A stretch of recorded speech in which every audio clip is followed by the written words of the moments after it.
Once you've gotten used to a ketogenic diet, you're going to want to push your results to the next level. So if you've got your grocery list and your meal planning under control, then it's time to start thinking about intermittent fasting. And okay, before you press pause at the dreaded fasting word, hear me out. Intermittent fasting, also known as IF, is one of today's hottest topics in the diet and wellness communities. And for good reason. If you do it correctly, IF can be an insanely powerful tool for accelerating fat loss and breaking through frustrating weight loss plateaus. Now, it's not essential that you commit to IF while on keto. If the idea of it makes you want to throw your keto diet out the window, then it isn't for you. But if you're up for another adjustment with the potential to ramp up your weight loss and turn you into a fat burning machine, then keep watching. IF basically boils down to two terms, feeding and fasting. You're in a feeding state when you're eating, and all the times in between, you're fasting. Easy, right?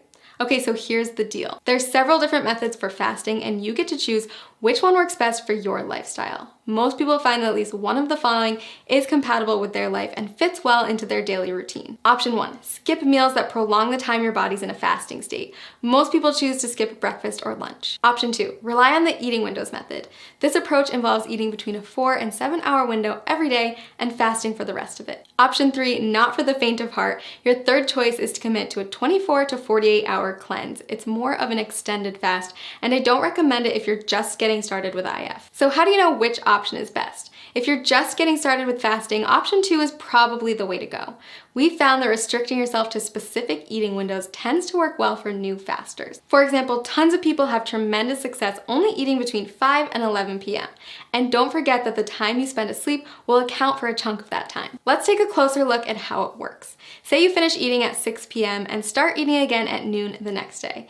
That means you fasted for 18 hours and eaten for 6. In other words, you've achieved an 18-6 window. If you finish eating as early as 5 p.m. and don't eat again until noon the next day, then you've fasted for 19 hours and eaten for 5, or you've achieved a 19-5 window. You don't have to adhere to IF every day. You can try it out once a week at first, listen to your body, and then add in more IF days over time. So why does IF work anyway? The first and simplest reason is that our bodies can only take in so much food at a time. If you're someone who struggles with overeating or snacking out of boredom, IF can help to drastically cut those extra calories and keep you within your limits for weight loss. When your body's in a fasting state, it will begin to break down stored fat to use as energy. So if you're following a ketogenic diet, your body is already mimicking a fasting state since it's relying on fat, not glucose, as its main source of fuel. Just make sure that you're still hitting your daily macros and getting enough fat when you're in your eating window. If this sounds overwhelming, don't worry. We've got a tool that builds intermittent fasting into a keto diet regimen customized for your needs and goals. Click the link below this video to discover your personalized plan. And keep in mind that the benefits of IF go far beyond weight loss. After all, there's a reason why every wellness community is talking about it and why thousands of today's top performers have made it a part of their daily routine.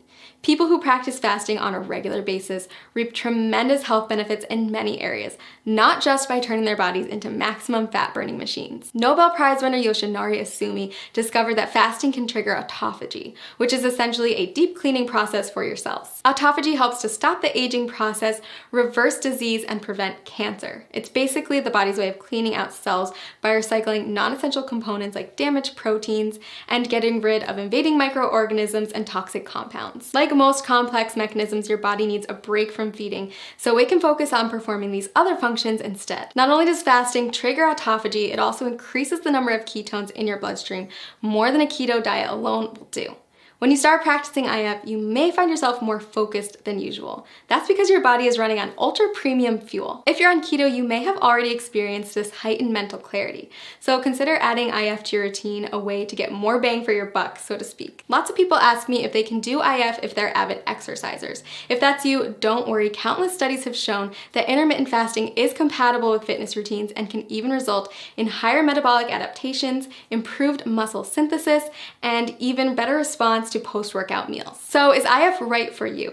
If you're not afraid to change it up, burn more fat, focus better, and improve overall health, then I say give it a try. I've honestly never seen as much success as I do with people who combine a ketogenic diet with an IF lifestyle. It's truly the holy grail of weight loss and optimum health. Click the link below this video to create your own customized keto diet plan where you can easily add intermittent fasting into your daily routine.